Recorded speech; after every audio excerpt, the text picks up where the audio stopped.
Reverse by Black K. Cat. Chapter 54. Circuitry. That's Nagato?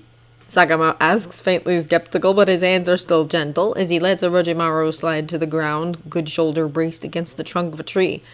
Orochimaru gives the man a half-hearted glare, annoyed by the doubt. I assure you, Hitake, even if he's crippled, he will still be one of the most dangerous enemies.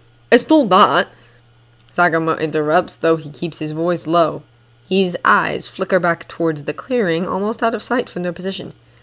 He's bleeding from the nose and mouth. Any other shinobi, I'd say they were too close to chakra exhaustion to survive for more than another hour or so.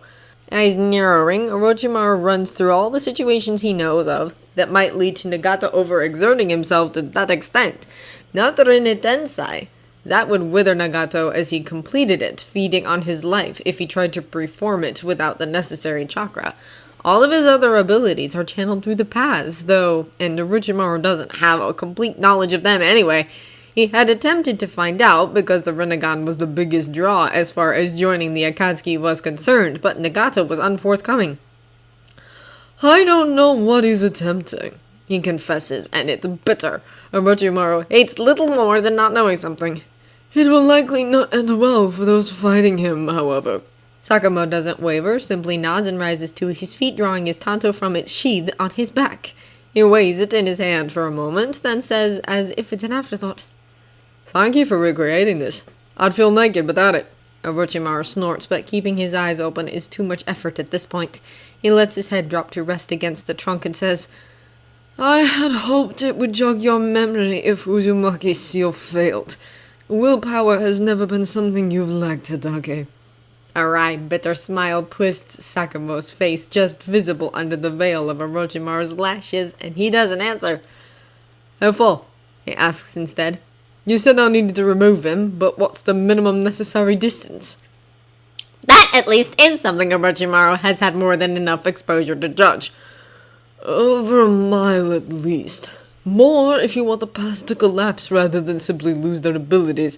I'd recommend more, as otherwise he'll simply call them back to him. Sakumo nods, takes a breath, and reaches up as if he's going to touch the hitayate he's no longer wearing. His fingers freeze, curling ineffectually, but he shakes himself and asks, You'll be alright?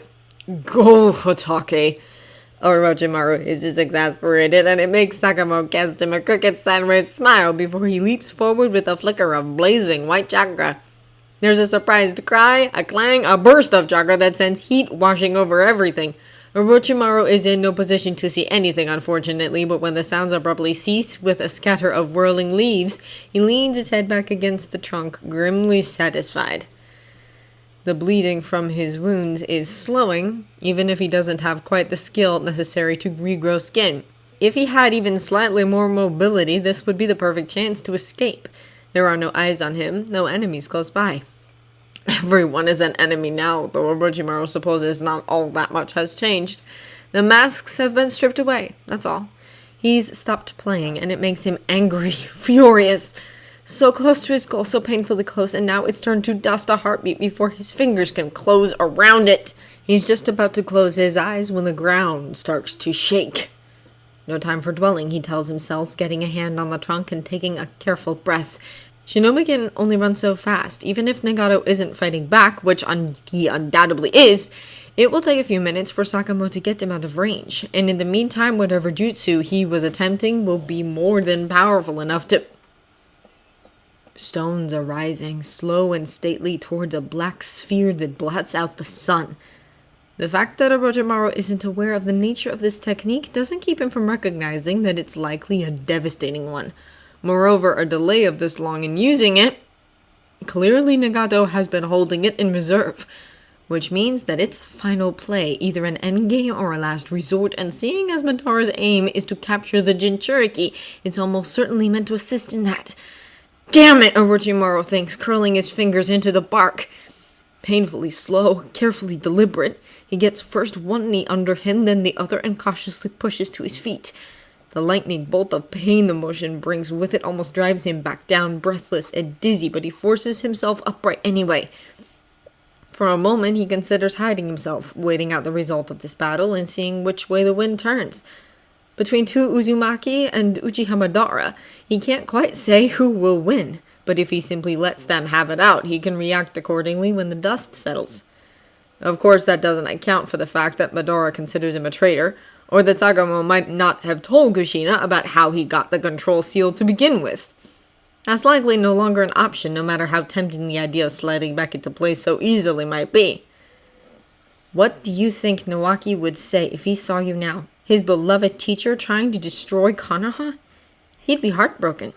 Tsunade whispers in his head, and in that moment he hates her more than he has since she disappeared into the night and left Konoha.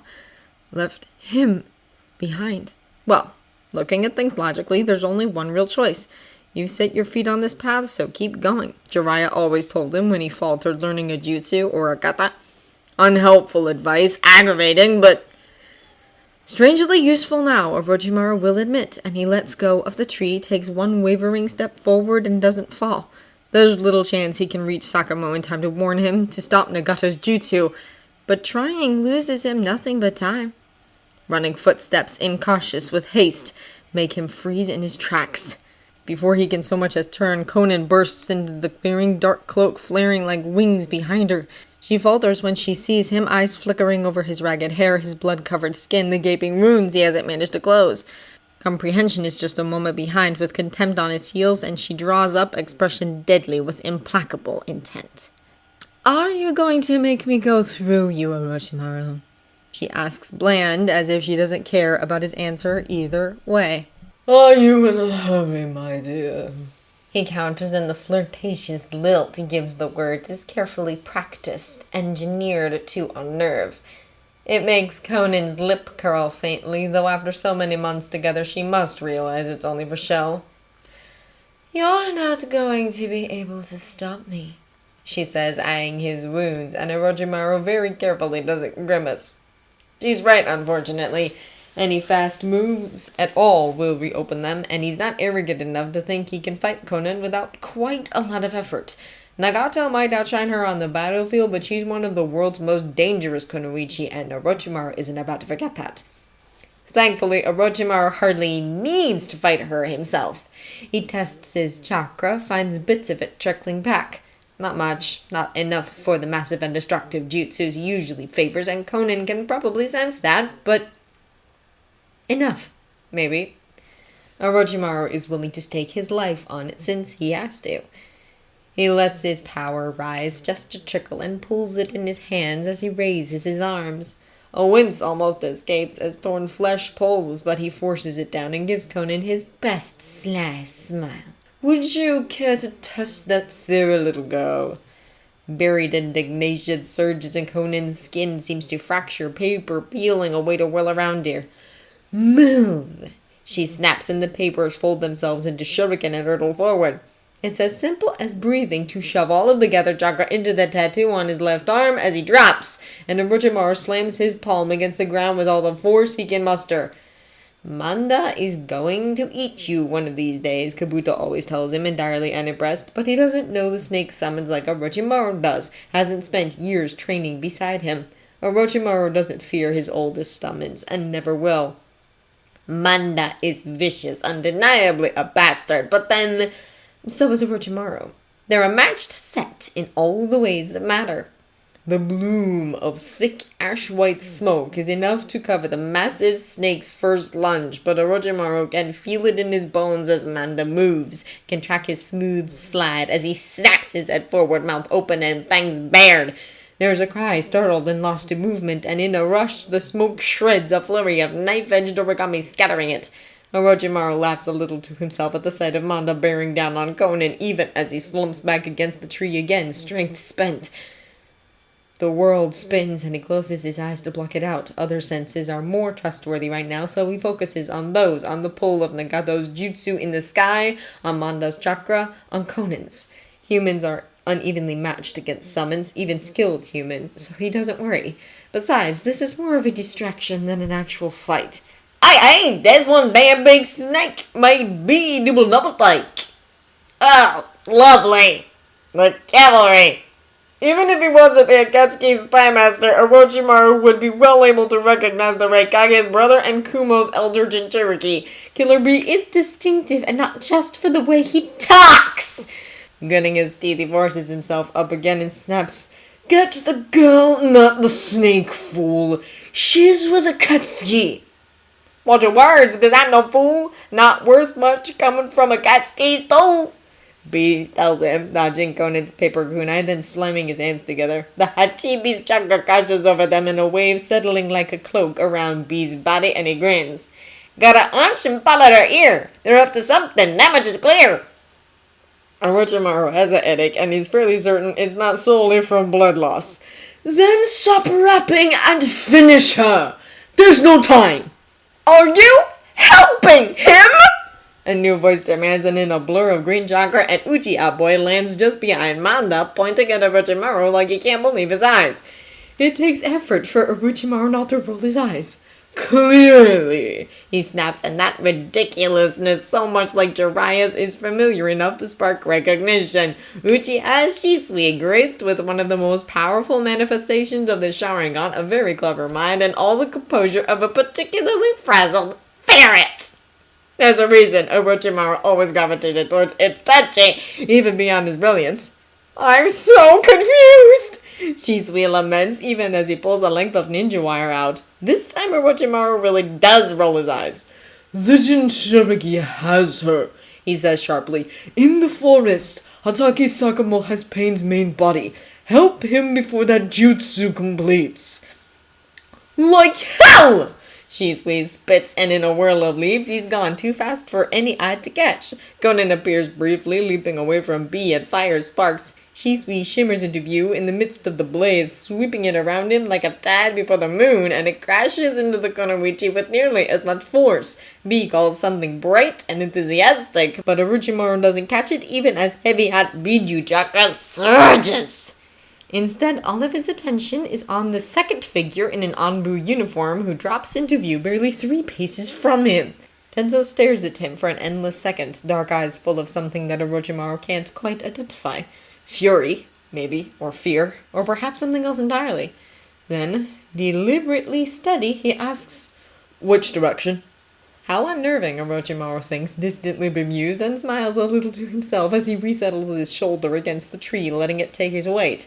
His mouth's mocking slant is entirely self-directed as he remembers the roots that held him down in front of Kasame's sword. Revenge, then, or perhaps something akin to dark justice. Orochimaru has no illusions that his chances of making it out of this battle alive are anything but exceedingly slim. This is just further confirmation. 3 degrees northeast, then straight ahead," he answers, and when there's a sharply indrawn breath, he opens his eyes again to find Itachi at Tenzo's side, regarding him warily. "Oh, don't bother, Uchiha. I want to see Pain stopped just as much as you do, especially since we're all in range of that jutsu at the moment." Tenzo turns away, glancing back towards the battle, and then takes a breath. "Let's go, Itachi," he orders, and heads for the large oak at a run. Itachi gives Orochimaru one more wary glance, and just to be spiteful, Orochimaru summons most of his remaining strength and flutters his fingers at the boy like one of the dreadful heroines in Jiraiya's novels. "You heard the man," he says, half mocking. "He is," Itachi says, and the words are flat but full of conviction. "He's a man, not an experiment?" Orochimaru's eyes widen and he blinks, caught off guard. Seeing that, Itachi nods once, apparently satisfied by his reaction, and quickly follows Tenzo. A quick glance shows that Manda is still intact, that B and Shisui are pushing Konan back, so Orochimaru allows himself to slump. His head is spinning and he doesn't bother to fight it. Too much blood loss, and even medical ninjutsu can't replenish that grit and amount so quickly. He chuckles a little to himself, a rasp of sound deep in his throat. "What a naive child," he says to no one in particular, and casts a glance to the orb of fractured earth forming in the sky above them. Hollow, he thinks, just able to make out the bloom of heavy chakra that can only belong to Jinchuriki. A hollow creation of stone and chakra to trap the Biju and their hosts, and any enemies that might be remaining. There's no use in saying Nagato isn't clever, is there? It's a plan worthy of Madara himself. but is not going to succeed. Orochimaru presses his palm against the wintergreen grass, sends just a trickle of chakra into his summoning tattoo. The whirl of smoke that rises is smaller, easily dismissed amidst all the dust the others are raising. The snake that appears to curl around his hand is deep tan with a pattern of broken chevrons edged in black and a darker brown head. She's small enough to be overlooked, and Orochimaru runs a light finger over her skull. "Go carefully," he tells her. "A handful of bites should be enough with you, my dear." The snake slides around his wrist between his fingers and drops to the ground. She's almost invisible against the earth, and Orochimaru chuckles. He thinks of Konan, dry paper dust flower rain to his senses, and the Taipan flicks her tongue out as if she can taste the same in the air. It must register because she turns and vanishes into the grass, and even Orochimaru can't mark her passage when he looks. Shinobi, he's come to realize over the years, always underestimate the dangers of the world around them as if they're the most dangerous creatures in existence. Hubris. And Orochimaru certainly isn't immune to that, but it's still amusing to witness. There's chakra raging beyond the cliff, weighty and harsh and corrosive, and a part of Orochimaru wants to go and look, study, observe. Jinchuriki fighting is something unusual, and sure to be interesting, even if they're only fighting the pull of a jutsu. He's tired, though. What little bits of chakra he managed to gather are all but exhausted now, and all the scraps remaining he's pushing towards healing. The tree is starting to creak and shudder, fragments of earth and stone pulling out of the cliff on either side of them as the orb above grows. There's no one to shout a warning to, no way to move in time unless he calls Manda back and orders the snake to take him to safety. The thought is tempting. So very appealing given Orochimaru's goals, but he's petty. He's petty and angry and thwarted, and if his snake can kill Konan, if Nagato can be captured, if Madara can be undercut here, Orochimaru will be viciously glad and spitefully satisfied. And for him, that will be victory enough. "Oh, great!" Zabuza says, drifting up past Kurama. He's upside down, sword in one hand, Haku tucked under his other arm, and looks vaguely affronted to find himself in the grips of the new planetoid's immense gravity. Kurama rolls his eyes, even though no one is looking. Behind him, Kushina is cursing, trying to get away from the pole, but the entire section of earth she was standing on is rising. Her chains thud into the ground, only to immediately lose their grip, as that starts to rise as well. Even Han looks a little perturbed, hanging onto his casa as he's dragged up off the battlefield. Chibaku Tensei is a village ender when Nagato uses it, though, or a trap at best. It's nowhere near on par with the sages, or even Sasuke's version of the technique. Naruto beat it once without full control of his power, and Kurama's hardly about to do any less. "You think this will do anything?" He snarls at the Deva path, who doesn't waver as it meets his eyes. "You really think this will hold me?" Rinnegan eyes narrow, and the path takes a step back as the ground before him fractures. "It will hold," he says simply. Kurama laughs, and if there's a bitter edge to it, it's from the memory of the last time he saw this technique up close. Naruto had almost broken then, had still been reeling from the destruction of Konoha and the deaths of those he loved. Kurama had goaded him, pushed and prodded until Naruto had reached for the seal himself, ready to tear it down and allow Kurama free reign.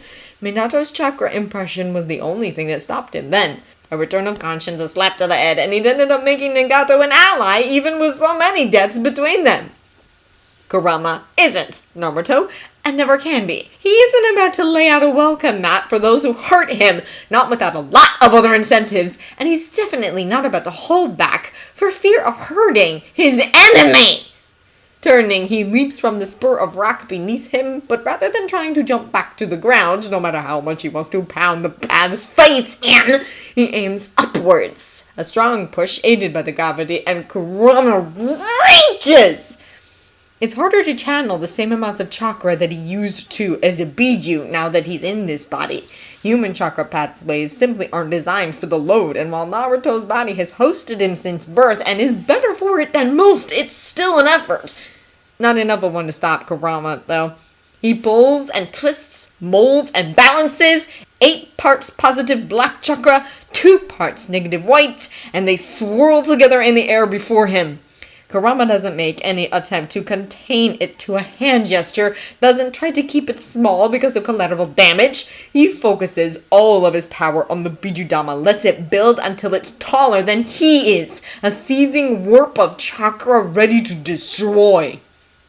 The strain of it is noticeable, and this might be his body now, but that doesn't mean he can use it like he would his old. One blow, he tells himself and snarls. If you're in my way, move! 5 seconds for anyone in the path to hear, another 3 for them to get away, and Kurama takes a breath. No way to internalize this Bijudama, not at his current size, but that's fine. Some of his siblings have never bothered, and he follows their example, hanging on until the moment he'd have swallowed it before, and then letting go. Naruto was able to interrupt Sasuke's Chibaku Tensei as it formed with a Rasengan. Nagato's hasn't finished yet, the black glowing orb still visible, pulling everything into its orbit. The Bijudama is no different. Kurama doesn't even have to aim for the core, all he does is release it, and it flies upwards in a streak of violet black, arrowing straight for the center. The impact is like a detonation, like a sun exploding.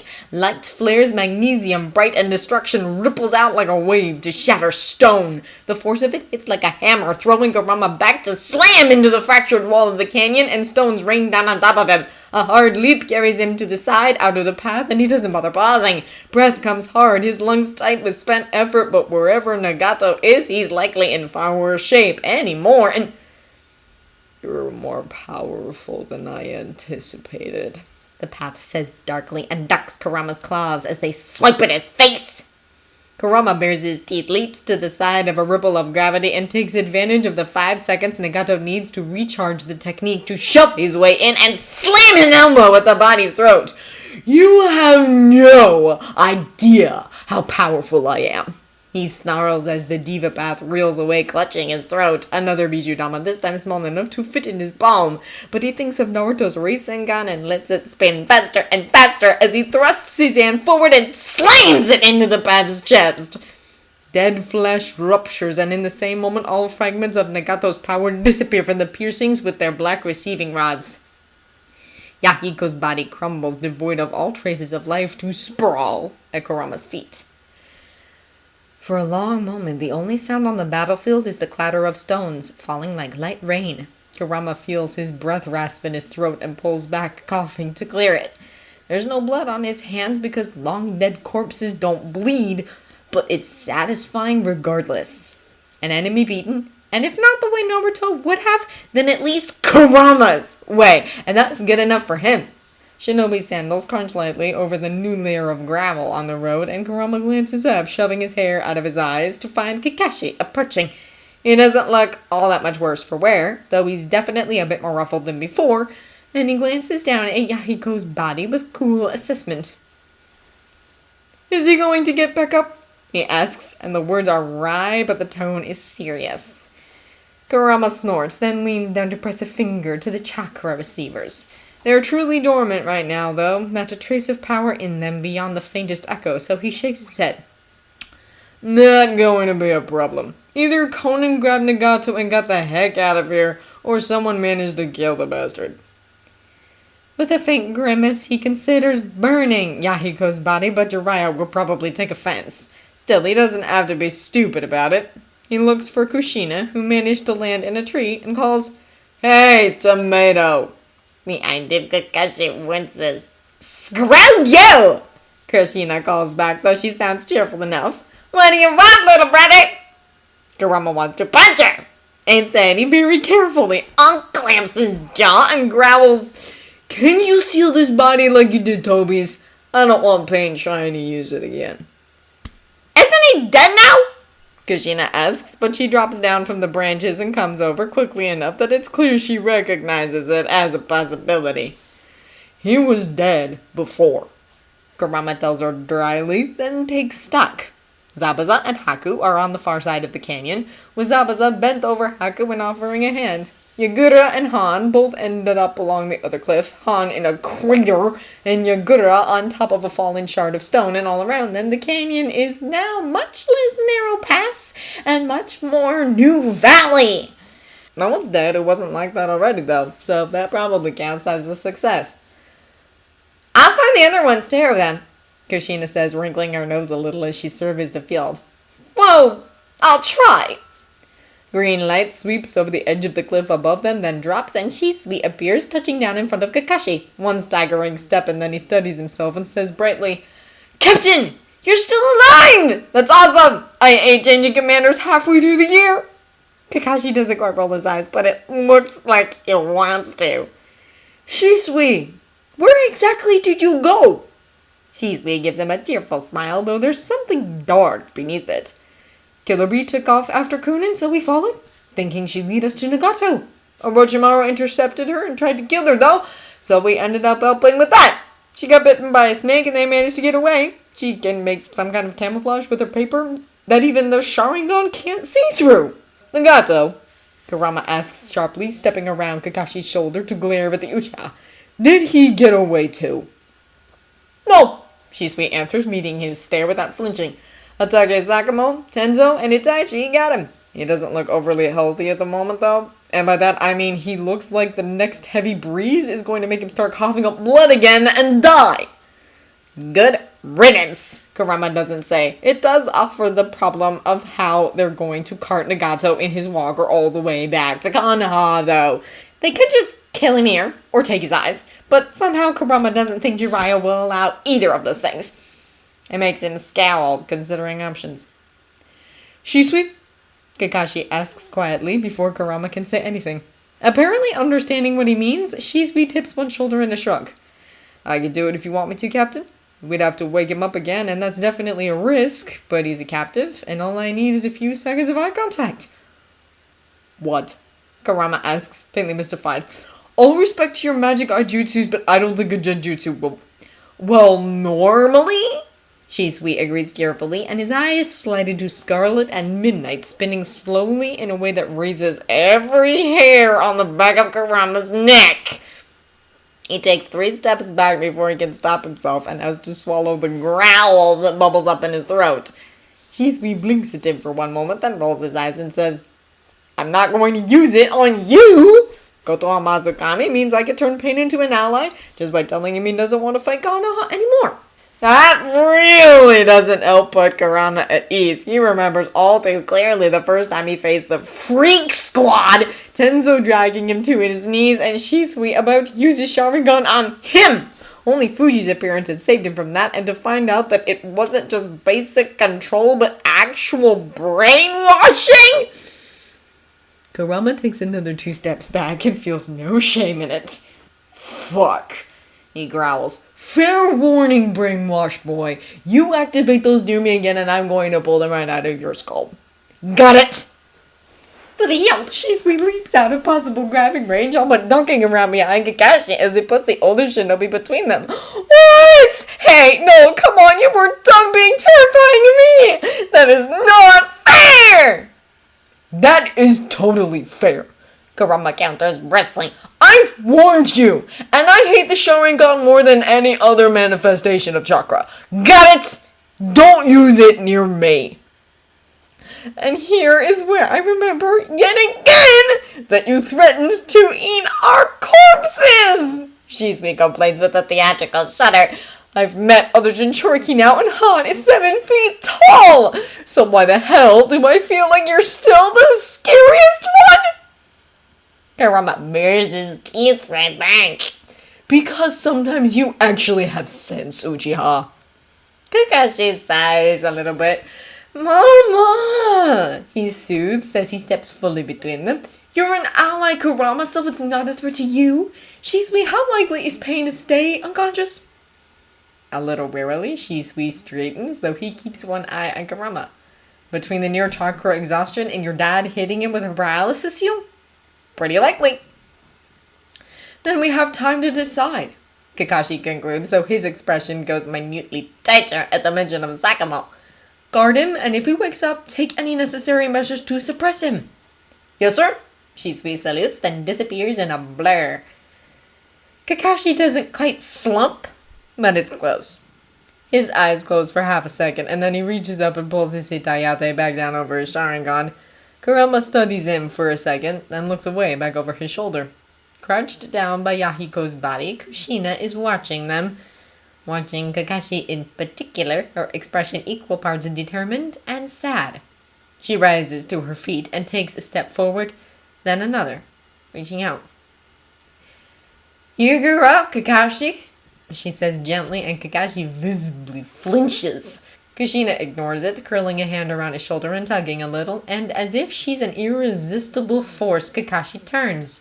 Slowly, reluctantly, he meets her gaze, and Kushina says lightly, I should punch you, you know. I saw Kasame kill that clone, and I thought it was you.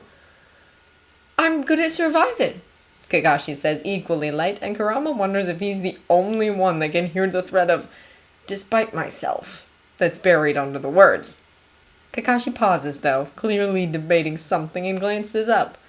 He looks at Kushina, and then at Kurama, and takes a breath. I'm sorry, he says quietly. Kushina blinks, drawing back a little, and frowns at him.